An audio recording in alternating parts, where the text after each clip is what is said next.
In the turbulent 15th century, France was embroiled in the Hundred Years' War, a conflict that carved deep scars in the French landscape.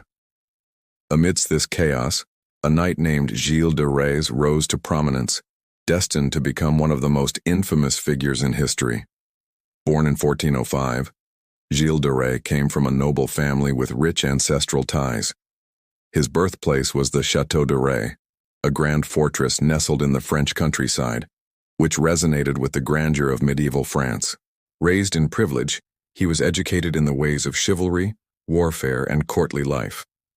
At the tender age of 16, Gilles was married to Catherine de Thouars, a wealthy heiress, further solidifying his place among the wealthiest men in France. Despite the strategic nature of this marriage, it would set the stage for his future ambitions. Gilles' marriage did not dampen his drive to elevate his stature, and he viewed his newfound wealth as a stepping stone to greater prominence. As France continued to struggle with the Hundred Years' War, Gilles de Rais became deeply involved in the military efforts to free France from English occupation.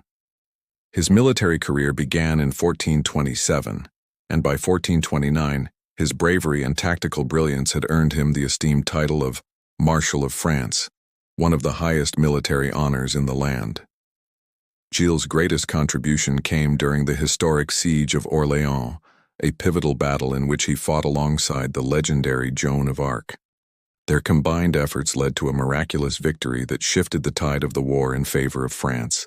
Joan of Arc, with her divine visions, inspired hope and courage in the French forces, while Gilles' military expertise turned the tide on the battlefield. The victory at Orléans marked a significant turning point in the war, and Gilles de Rais became a celebrated hero.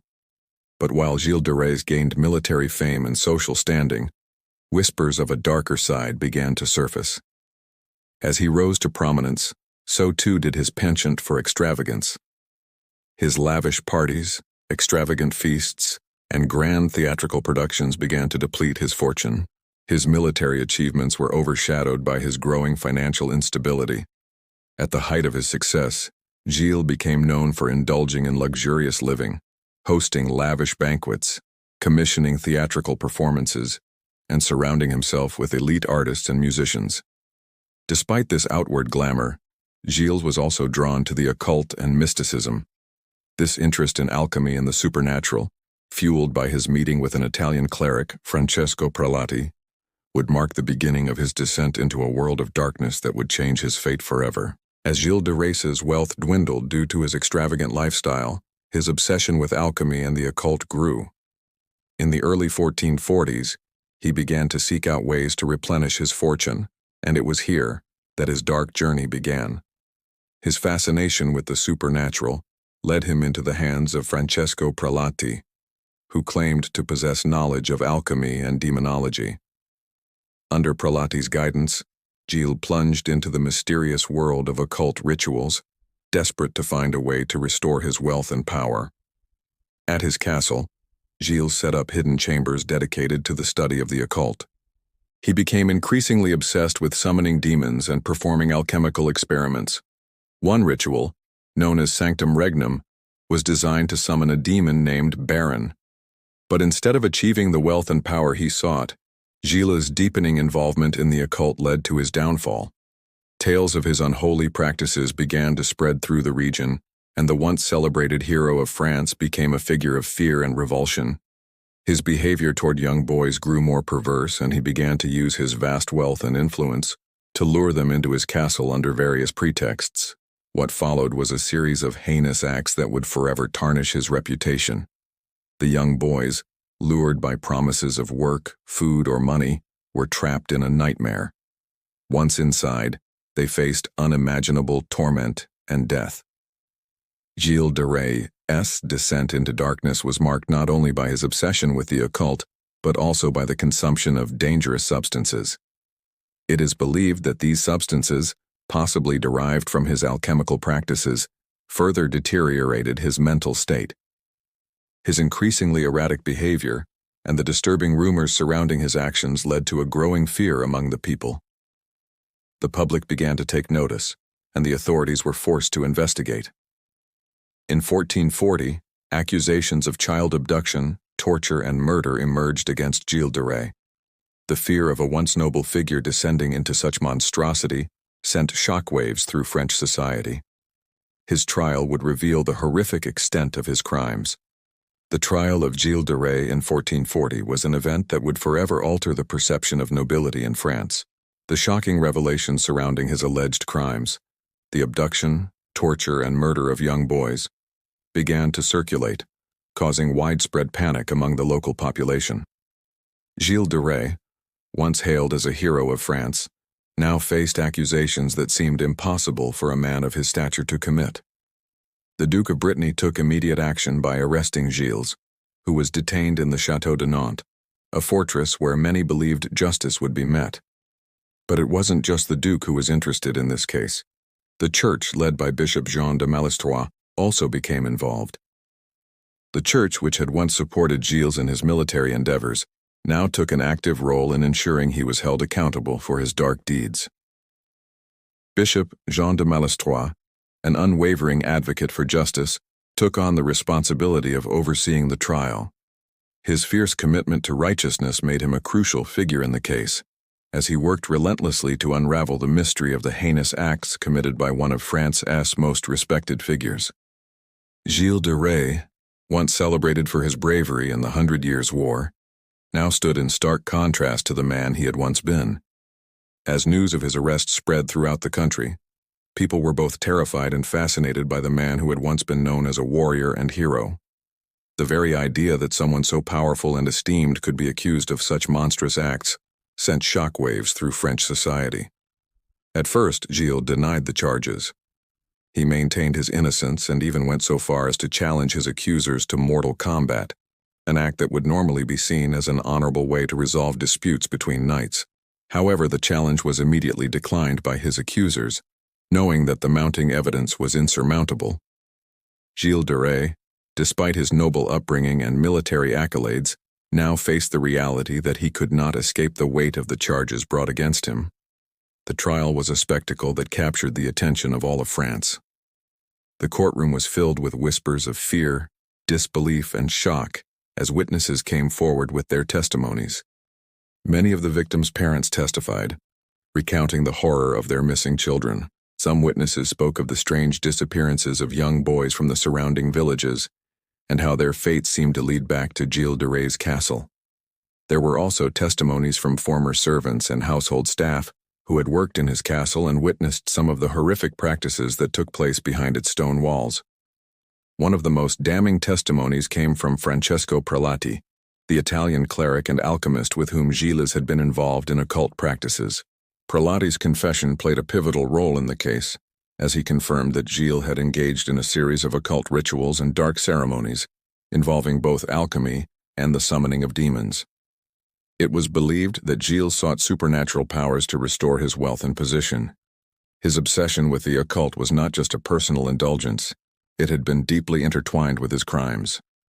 Prelati's testimony confirmed that Gilles de Rais had gone to unimaginable lengths in pursuit of forbidden knowledge. As the trial progressed, the evidence against Gilles de Rais became overwhelming. The testimonies of both the families of the missing children and those who had been involved in his occult activities painted a chilling picture of the extent of his depravity. With each passing day, the case against him became stronger, and his once untouchable reputation unraveled. Finally, the weight of the charges and the irrefutable evidence led to Gilles de Rais' confession. On October 21, 1440, he confessed to committing the horrific acts, and the magnitude of his crimes was fully revealed. However, even after his confession, doubts remained. Some argued that Gilles de Rais had confessed under duress, after being promised leniency in exchange for his cooperation. Others believed that his confession had been coerced through the use of torture or the threat of death. The fact that his confession was obtained in such a manner raised questions about the fairness of the trial and the motivations behind the accusations. Despite the controversy surrounding his confession, the trial of Gilles de Rais continued to dominate the public's attention. King Charles VII, who had once held Gilles in high regard, was faced with the painful reality of the man he had once trusted being revealed as a monster. although there were some who argued that Gilles was the victim of a political conspiracy, suggesting that his immense wealth and the legal disputes he had with the Duke of Brittany played a role in his downfall. The evidence against him was indisputable.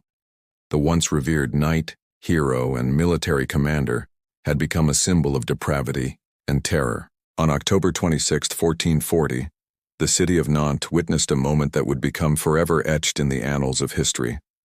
The once celebrated Marshal of France, Gilles de Rais, stood before the people in the town square, ready to face his punishment. His public execution would be a stark reminder of the frailty of nobility and the consequences of unchecked power. As the day of his execution approached, the streets of Nantes were filled with whispers. People came from far and wide, curious and terrified, to witness the fall of a man who had once been the pride of the nation.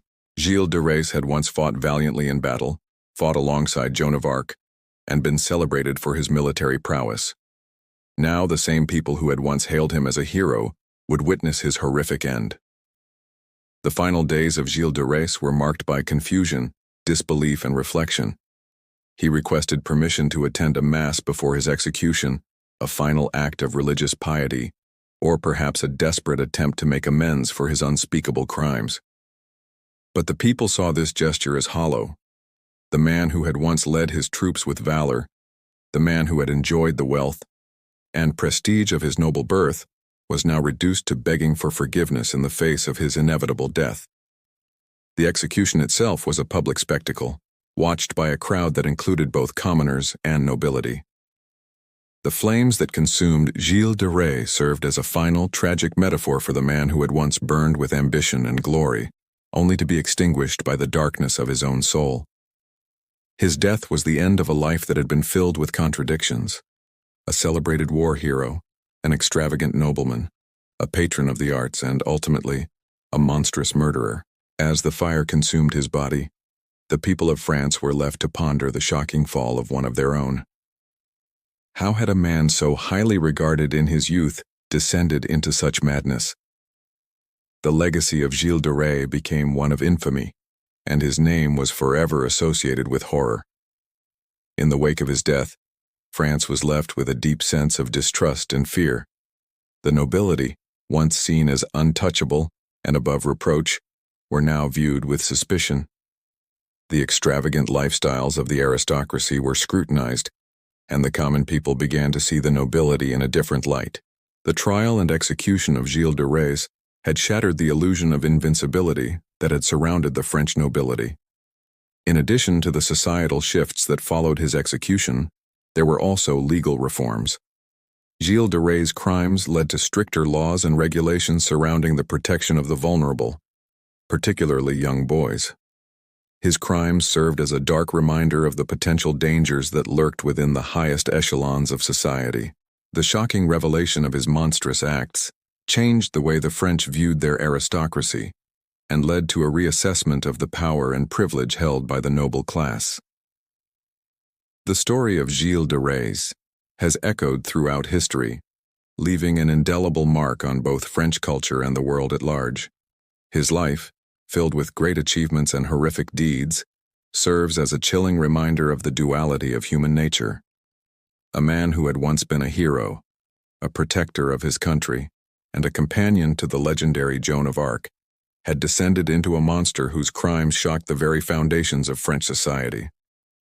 The name Gilles de Rais continues to resonate through popular culture, literature, and even psychology. His story has been the subject of numerous books, plays, and works of art. Victor Hugo, the renowned French novelist, explored the complexities of Gilles' character in his play Jealous, 1831. The play examined the duality of Gilles de Rais, portraying him as both a heroic knight and a monster driven by his dark desires.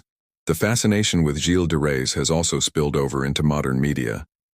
His story has been explored in heavy metal music by bands like Dark Moor, whose song Gilles de Rais captures the tragic and monstrous side of his legacy.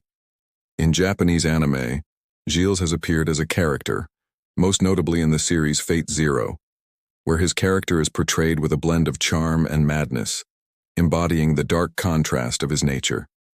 From a psychological perspective, Gilles de Rais remains a subject of fascination. His life is often examined as a case study in antisocial personality disorder, APD.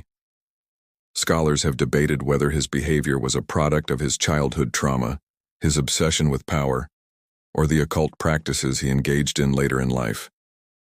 The psychological complexities surrounding Gilles de Rais continue to captivate scholars and lay people alike, offering insights into the human psyche and the potential for evil that exists within. The legacy of Gilles de Rais serves as a powerful cautionary tale, a reminder that even the noblest of individuals, when driven by unchecked ambition, obsession, and madness, can become capable of the most horrific acts. His story is one that continues to shape our understanding of power, corruption, and the darkness that can reside within the human soul.